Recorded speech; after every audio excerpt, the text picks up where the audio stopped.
Senior నటుడు నందమూరి తారక రామారావు తర్వాత ఆ ఫ్యామిలీ నుంచి ఎంతోమంది హీరోలుగా సినిమా రంగంలోకి ఎంట్రీ ఇచ్చారు. వారిలో పలువురు మాత్రమే స్టార్లుగా సత్తాని చాటుతున్నారు. ఇలాంటి పరిస్థితుల్లో బాలకృష్ణ కుమారుడు మోక్షజ్ఞ కూడా హీరోగా రాబోతున్నాడని కొన్నేళ్ల క్రితమే అధికారికంగా ప్రకటించారు.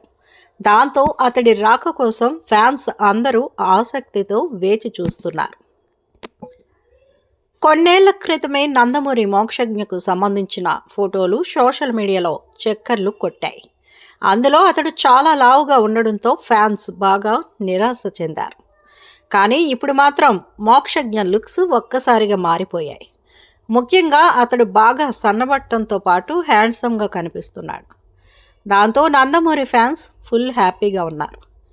ఇదిలా ఉండగా నందమూరి నరసింహం తనయుడు మోక్షజ్ఞ సినీ పరిచయం ఎప్పుడా అంటూ బాలకృష్ణ అభిమానులు, నందమూరి అభిమానులు ఆతృతగా ఎదురు చూస్తున్నారు. వారు ఎదురు చూస్తున్న కొద్దీ మోక్షజ్ఞ అరంగేట్రం మాత్రం రోజు రోజుకు ఆలస్యమవుతూ వస్తోంది. మరోవైపు బాలయ్య మాత్రం కుర్ర హీరోలు కూడా అందుకోలేనంత వేగంగా సినిమాలు చేసుకుంటూ వెళ్ళిపోతున్నారు.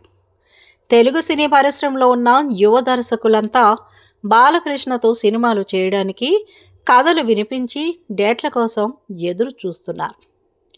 దర్శకుడు ప్రశాంత్ వర్మ సినిమాతో మోక్షజ్ఞ పరిచయం కావాల్సి ఉంది. కానీ అనుకోని కారణాల వల్ల వాయిదా పడింది. ఆ తర్వాత రకరకాల పేర్లు కూడా వినిపించాయి. చివరకు ఆదిత్య 369 సీక్వెల్ ఆదిత్య 999లో నటిస్తాడని, అందులో బాలకృష్ణ కూడా ఉంటాడని, వీలైతే బాలయ్య లేదంటే క్రిష్ దర్శకత్వం వహిస్తారంటూ వార్తలు కూడా వచ్చాయి.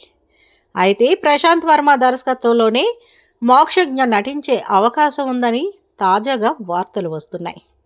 ఆ సినిమా పేరు కూడా సింబా. సోషియో ఫాంటసీ కథతో దీన్ని రూపొందిస్తున్నారు. ఈ తరహా సినిమా అయితే మినిమం గ్యారంటీ ఉంటుంది. అంతేకాకుండా బాలకృష్ణ అభిమానులు కూడా థియేటర్లకు పోటెత్తితే సినిమా ఏమాత్రం కొంచెమైనా బాగుందని మౌత్ టాక్ వచ్చినా చాలు సూపర్ హిట్ అవ్వడం గ్యారంటీ. అందుకే బాలయ్య కూడా ఈ కథకి మొగ్గు చూపారట. సింబా సినిమా కూడా ప్రశాంత్ వర్మ సినిమాటిక్ యూనివర్స్లో భాగంగానే రూపుదిద్దుకుంటోంది. దర్శకుడు ప్రశాంత్ వర్మ హనుమాన్ సినిమాతో ఏకంగా 300 కోట్ల రూపాయలకు పైగా వసూలు సాధించారు. పాన్ ఇండియా స్థాయిలో గుర్తింపుని తెచ్చుకున్నారు.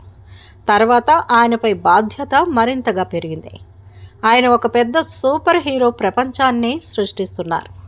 హనుమాన్కు సీక్వెల్గా జై హనుమాన్ను తీస్తున్నారు. ఇందులో హనుమంతుడి పాత్రలో కన్నడ స్టార్ హీరో రిషబ్ శెట్టి నటిస్తున్నారు.